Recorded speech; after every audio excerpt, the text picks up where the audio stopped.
ሙዝ ወይስ አፕል? የትኛው ነው ለምግብ መፈጨትና ክብደት ለመቀነስ የበለጠ የሚረዳው? አብዛኛው ሰው እውነተኛ ልዩነቱን ሳያውቅ አንዱን ይመርጣል። ነገር ግን ከነዚህ ፍራፍሬዎች አንዱ ሜታቦሊዝምን ሊያሳድግ፣ የአንጀት ጤናን ሊያሻሽልና ረዘም ላለ ጊዜ ጥጋብ እንዲሰማን ሊያደርግ ይችላል። ሌላው ደግሞ በተሳሳተ ጊዜ ከተበላ የደም ስኳርን ሊያነሳ ይችላል። ለምግብ መፈጨትና በተፈጥሮ ስብን ለማቃጠል የትኛው እንደሚያሸንፍ ትገረማላችሁ። እስከ ቪዲዮ ፍጻሜ ድረስ አብራችን ቆዩ። ኒውትሪሽኒስት ኢስማኤል ነኝ። እሺ፣ የሁለቱም ፍራፍሬ ፍልሚያ እንፍታው።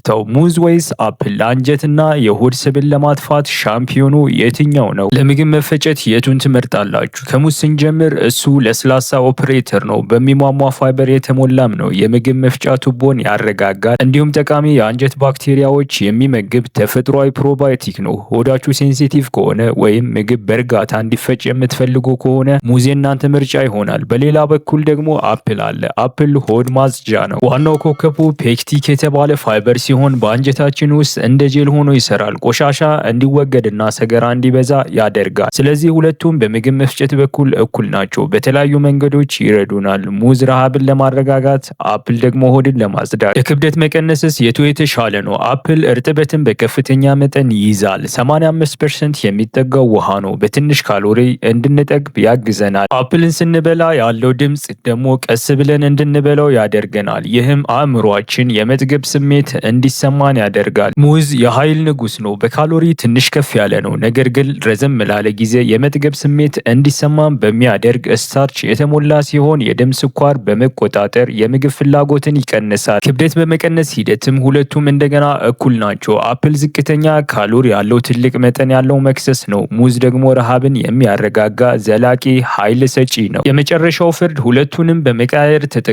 ፈጣን ጥርት ያለ ዝቅተኛ ካሎሪ ከፈለጋችሁ አፕልን ያዙ። ከአካል ብቃት እንቅስቃሴ በፊት ዘላቂ ኃይል ወይንም አጥጋቢ ምግብ ከፈለጋችሁ ሙዝን ምረጡ። ለምግብ መፈጨትና ለክብደት መቀነስ እውነተኛ ሚስጥር የተለያዩ ፍሬዎችን መብላት ጥሩ ነው። ከሙዝና ከአፕል ለምግብ መፈጨት የትኛው የተሻለ ነው? ምሳ ከበላችሁ በኋላ ትንሽ የመጨናነቅ ስሜት ተሰምቷችሁ ያውቃል? ይህን ስሜት ማቃለል የሚችል የትኛው ፍሬ እንደሆነስ አስባችሁ ታውቃላችሁ? በሙዝና በአፕል መካከል ያለውን የምግብ መፈጨት ፍልሚያ እንፍታው። አንድ የሙዝ ዋናው ኃይሉ የሚሟሟው ፋይበር ነው። ይህ አይነቱ ፋይበር በውሃ ውስጥ በመሟሟት በአንጀታችን ውስጥ እንደ ጄል ያለ ነገር ይፈጥራል። ይህም የምግብ መፈጨትን ፍጥነት ይቀንሳል። በዚህም ምክንያት ለረዥም ጊዜ የመጥገብ ስሜት እንዲሰማንና የደም ስኳር እንዲረጋጋ ይረዳል።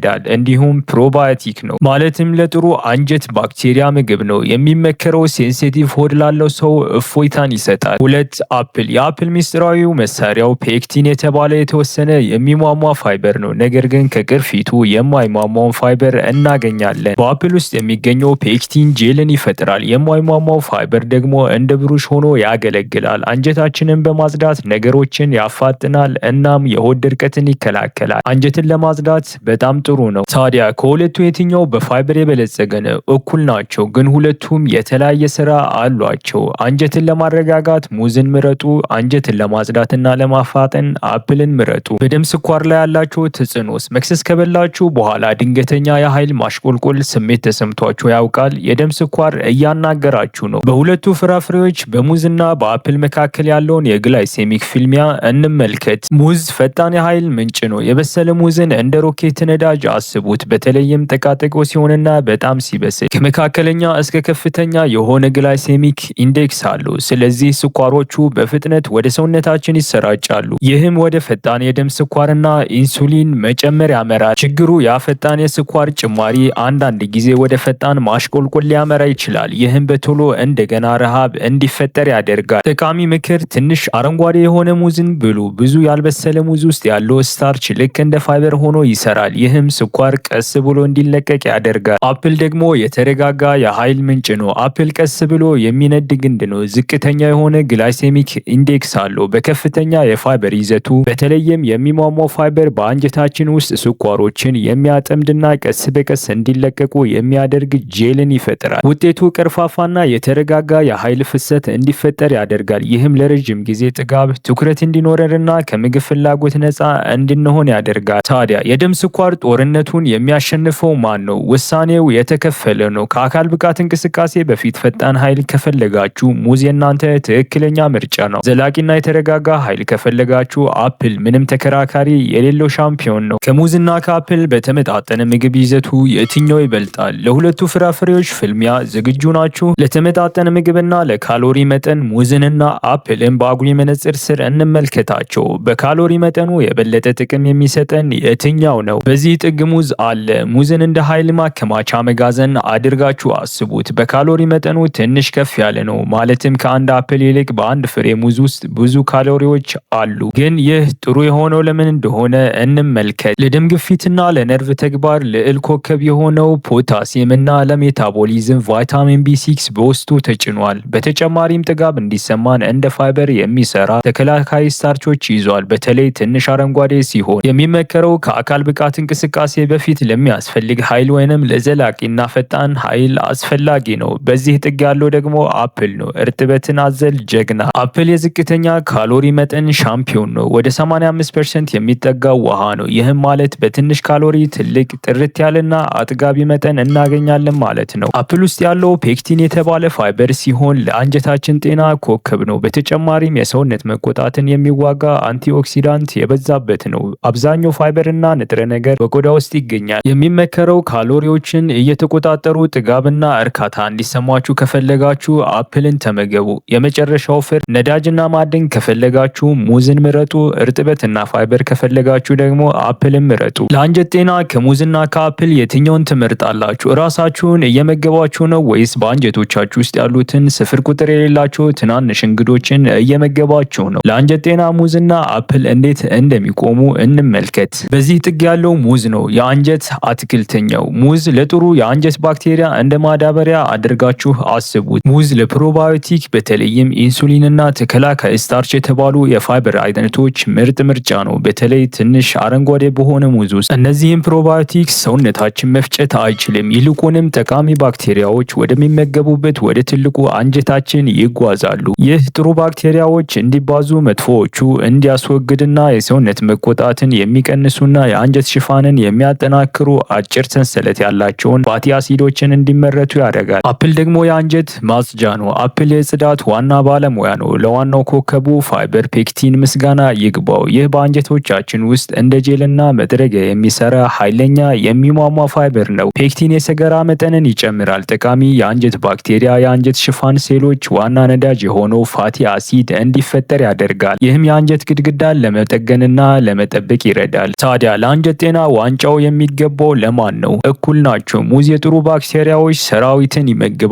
አፕል የሚኖሩበትን አካባቢ ያጸዳል፣ እንዲሁም ነዳጅ ይሰጣል። ሙዝ ወይንም አፕልን በየትኛው ሰዓት መብላቱ ቆንጆ ነው? አፕልን መብላት ሲገባችሁ ሙዝ በልታችሁ በ20 ደቂቃ ውስጥ ለምን እንደገና እንደሚርባችሁ አስባችሁ ታውቃላችሁ? የእነዚህ ሁለት ፍራፍሬዎች ትክክለኛውን የአጠቃቀም ጊዜ ሚስጥር እንፍታው። ሰውነታችንን እንደ ሞተርና እነዚህን ፍራፍሬዎች እንደ የተለያዩ የነዳጅ አይነቶች አድርጋችሁ አስቡት። ሙዝ ፈጣን ሞተር ማንቀሳቀሻ ነዳጅ ነው። በቀላሉ ሊፈጭ የሚችሉ ስኳሮችና ከፍተኛ የካርቦሃይድሬት ይዘቱ ለሚከተሉት ነገሮች አስፈላጊ ነው። አንድ ከአካል ብቃት እንቅስቃሴ ከ30 እስከ 60 ደቂቆች በፊት ክብደትን ሳይጨምር ፈጣን ኃይልን ይሰጣል። 2 ቁርስ ላይ ሌሊቱ ሙሉ ከጾም በኋላ ቀኑን ለመጀመርና የጉበት ግላይኮጂንን ለመሙላት እንደ እርጎ ወይንም ለውዝ ካሉ ፕሮቲኖች ጋር ተጠቀሙት። 3 ከህመም በኋላ ለስላሳ አወቃቀሩና የፖታሲየም ይዘቱ ለሴንሲቲቭ ሆድ ቀላል ያደርገዋል። አፕል ከሙዝ በተቃራኒ የተረጋጋ የኃይል ምንጭ ነው። አፕል በከፍተኛ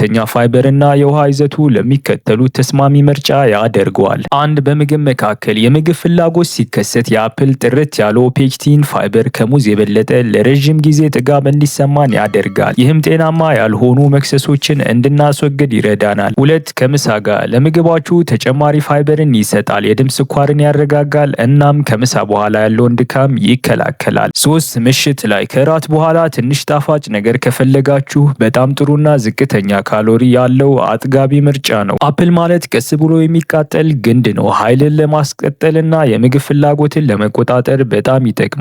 ስፖርት ለመስራት ሲያስፈልጋችሁ ሙዝን ብሉ። ኃይል መቆጣጠርና ረሃብን መቆጣጠር ሲያስፈልጋችሁ ደግሞ አፕልን ተመገቡ። ከሙዝና ከአፕል ክብደት ለመቀነስ የቱ ይሻላል? መክሰስ ከበላችሁ ከደቂቃዎች በኋላ እንደገና ረሃብ ተሰምቷችሁ ያውቃል? ለረጅም ጊዜ ረሃብን የመከላከል ሚስጥር ስትራቴጂ እንጂ አስማት አይደለም። የምግብ ፍላጎት ቁጥጥር ውጊያ ላይ ሙዝና አፕል እንዴት እንደሚወዳደሩ እንመልከት። ሙዝ ቀስ ብሎ የሚቃጠል ነዳጅ ነው። ጣፋጭነቱ እንዳያታልላችሁ። ለጥጋብ የሙዝ ኃይል የሚመጣው ከፋይበሩና ከስታርቹ ነው። በተለይ ትንሽ አረንጓዴ ሲሆን እንዴት ይሰራል? ይህ ጥምረት የምግብ መፈጨትን በእጅጉ ያዘገየዋል። ምግብ በሆድ ውስጥ ረዘም ላለ ጊዜ እንዲቆይ ያደርጓል። ይህም ደግሞ ቀስ በቀስ ኃይል እንዲለቀቅና የተረጋጋ የረዥም ጊዜ የጥጋብ ስሜት እንዲኖር ያደርጋል። የአፕል ሚስጥራዊ መሳሪያው ከ85% በላይ ውሃ መሆኑና በአየርና በፋይበር በተለይም በኃይለኛው ፔክቲን የተሞላ መሆኑ ነው። እንዴት ይሰራል? አፕልን መብላት ብዙ ማኘክን ይጠይቃል። ይህም ለአእምሮ የመጥገብ ምልክትን ይሰጣል እና የውሃና የፋይበር ይዘቱ በትንሽ ካሎሪ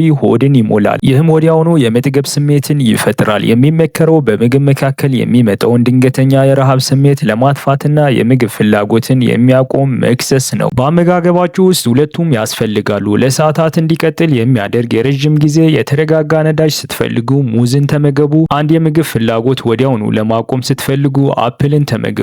ለክብደት መቀነስ የትኛው ይበልጣል ሳይሆን እንዴትና የትኛውን መጠቀም እንዳለባችሁ ማወቅ ነው። እስካሁን ባወዳደርናቸው ነጥቦች አሸናፊውን መምረጥ እርሱት። እውነተኛው ሚስጥር ሙዝና አፕል ተፎካካሪ ሳይሆኑ ፍጹም ተባባሪ ቡድን መሆናቸውን ነው። ፈጣን ኃይልና ዘላቂ ነዳጅ ከፈለጋችሁ ሙዝን ያዙ። እሱ ከአካል ብቃት እንቅስቃሴ በፊት ሻምፒዮንና የዘላቂ ኃይል ምንጭ ነው። የምግብ ፍላጎትን ማሸነፍና በትንሽ ካሎሪ መጥገብ ከፈለጋችሁ አፕልን ያዙ። ሁለቱንም በስትራቴጂ ተጠቀሙ። ሙዝ እንቅስቃሴን ለማጎልበት፣ አፕል የምግብ ፍላጎትን ለመቆጣጠር። የትኛው ይበልጣል ሳይሆን አሁን ለእናንተ የትኛው ይሻላል የሚለው ነው። በሚቀጥለው ቪዲዮ እንገናኝ። ጤናማ ምግብ መመገብ የህይወት መሰረት ነው።